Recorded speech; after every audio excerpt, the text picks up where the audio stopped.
Hi, I'm Graham Callingwood, and you're watching Time Squad.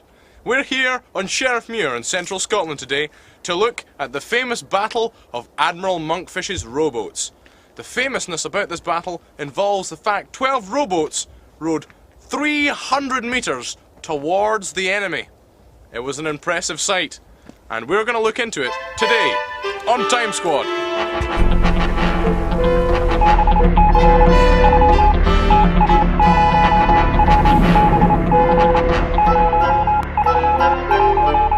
And we're here today on the historic battlefield up at Sheriffmuir, where several hundred years ago Admiral Monkfish arrayed his impressive forces of over 12 small rowing boats and faced off against the government army. Unfortunately, they didn't get very far, as you can see by the terrain.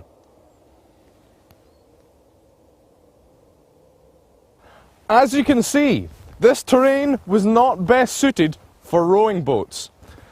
Now, it was round about here that Admiral Monkfish gave his men the order to start rowing towards the enemy. It remains to be seen how far they got, if they did in fact row at all, or if they just picked up their rowboats and ran with them. Now, historians have yet to find any remains of these rowboats, but today, maybe we'll get lucky. Maybe we will find one of Admiral Monkfish's famous rowboats. Join us in Time Squad! It's like trying to walk through treacle. Now we're going to look at some specific areas of the battlefield. Now, I'm not a battlefield expert per se, but we do have a man that is, Barry Goodison. So Barry, what is it you're going to show us here? Well, obviously this is this channel here. Okay. Now, when we think back to the time that we're discussing, this channel would have been full of water, and this channel of water would have allowed a rowboat to actually move. This small channel of water channel here, yes. It's only about 2 or 3 feet wide, It Barry. is only about 2 or 3 feet wide, but when you think about it, the boat wasn't actually that deep in proportion. This would have allowed the boat to move, you know, quite well, considering that the rest of the area is completely marshy.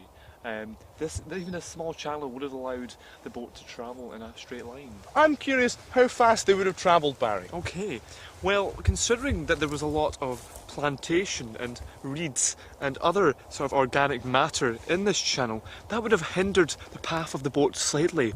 But with sort of a crew of maybe 6 men, the boat could still have travelled at proportionally, 5 to 10 miles an hour. Really, as much as that? Yes.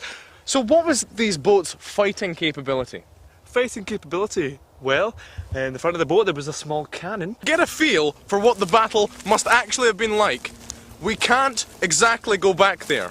We can, however, have a battle recreation. Now here we are, Barry's going to show us a little bit about what would have happened in these rowboats. So I've got in behind you here, Barry. Okay, so how do we do?